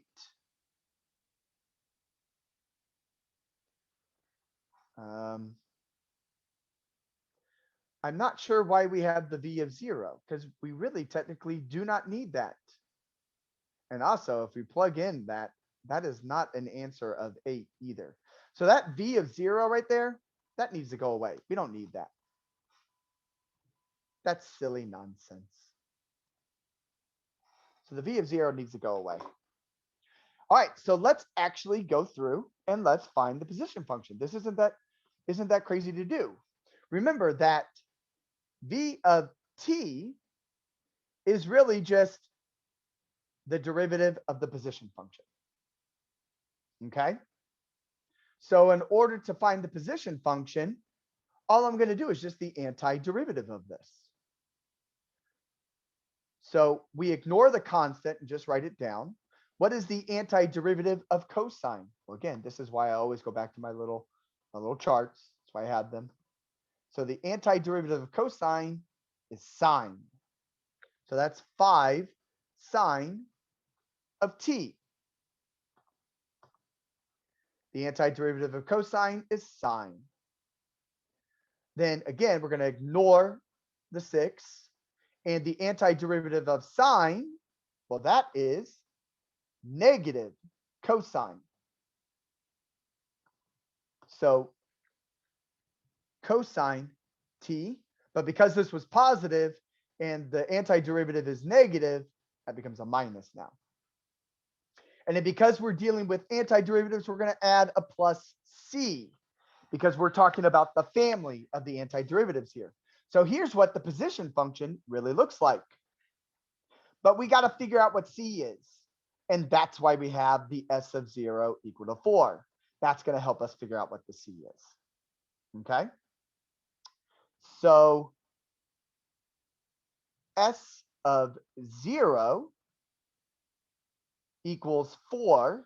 We're going to use that fact now.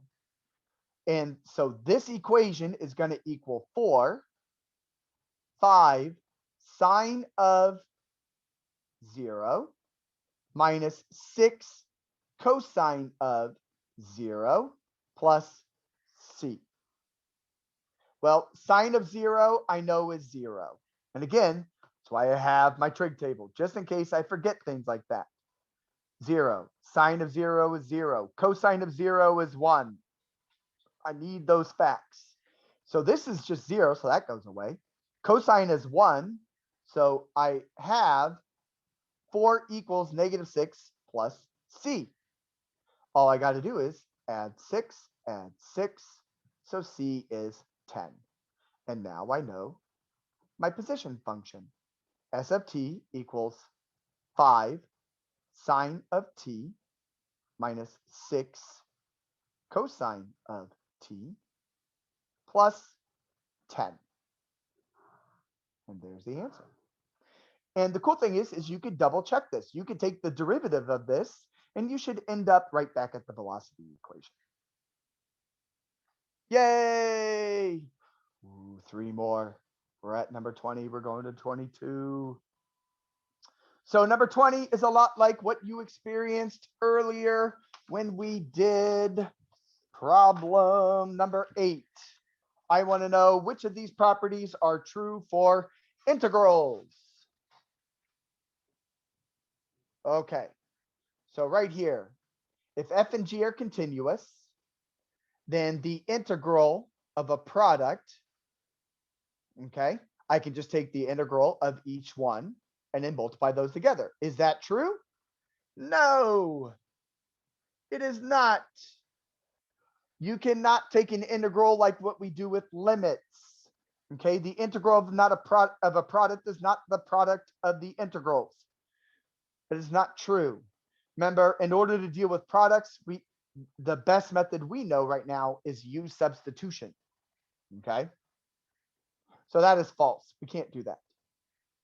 Part B, if f is continuous, then if I have 2 times f of x inside my integral, I can move the 2 out front. So is it okay to take a constant and move it out front? Absolutely. That is true. Constants can be moved out fronts, just like constants can be moved out fronts of derivatives. And last but not least, if f and g are continuous on the interval, then the integral of f plus g is equal to the integral of f plus the integral of g. Is that true? Can I separate them? And the answer is yes. We can do this because we can do that with derivatives as well. So it is a-okay to take, and basically it's like distributing, not really though, but it's like distributing the integral through to each function. So this is false, true, true. 21, we're almost there. 21, we've got this integral. We are not solving it according to the directions. All they want to know is, what did you make u? What did you make the u? Okay, don't do anything else. Just tell us what is u. So in here, the u should be whatever is under the radical. Here's why. So the answer to this is 1 minus cosine t. Because if I take the derivative of this, I get, well, the derivative of cosine, again, I always double check that because it always slips in my mind. Cosine is negative sine. Good. I'm glad I double checked that because it's a sign that I usually mess up on. So derivative of a constant is 0. Derivative of a negative cosine is another negative sign, but a negative by a negative. So we get sine t dt. And if I solve for dt to actually do the substitution, if I was going to set it up,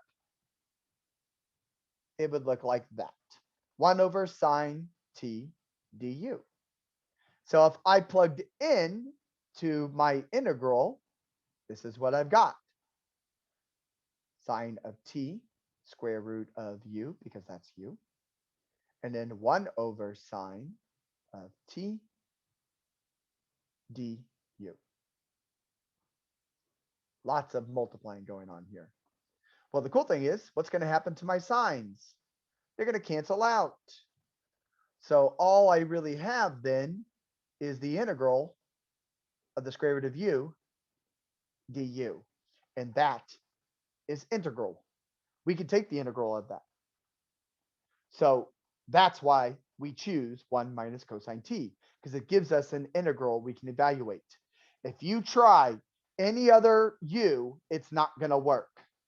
This will not work out. This is the only u you can choose. All right, so there's number 21.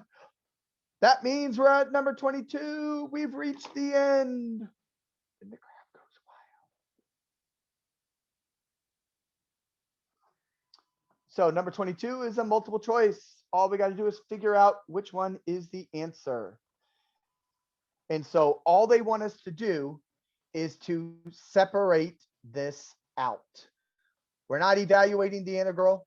We are just separating, because right now, the way this integral is set up, we cannot do it.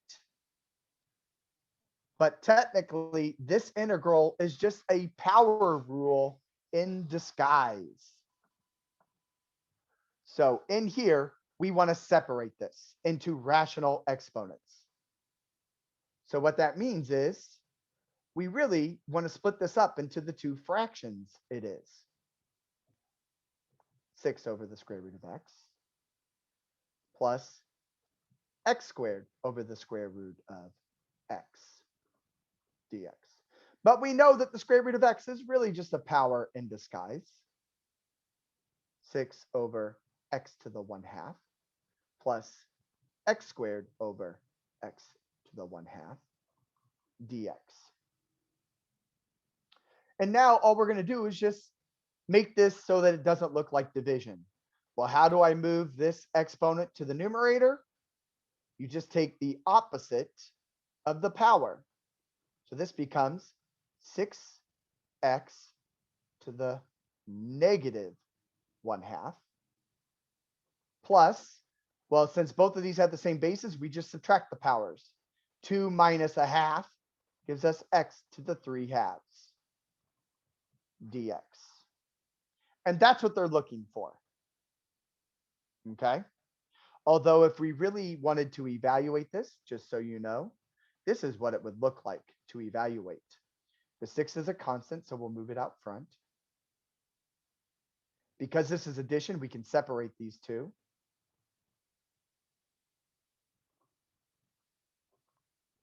Another integral from 1 to 4 of x to the 3 halves dx. So if we're going to evaluate, that's what it really should look like. If they really wanted us to separate it, this is how far they should have gone. But this is where they're going to stay. They stayed right here where everything's still together in one integral. So we just need to find our multiple choice answer that looks like that. So if we come in, I need a 6 to the negative 1/2. There it is. This is the only one. So it's got to be D. And there is the x to the 3 halves. So it is D. 4 surezies. And that, my friends, that is it. You have made it through Calc 1 final exam review version A. Thanks for stopping by.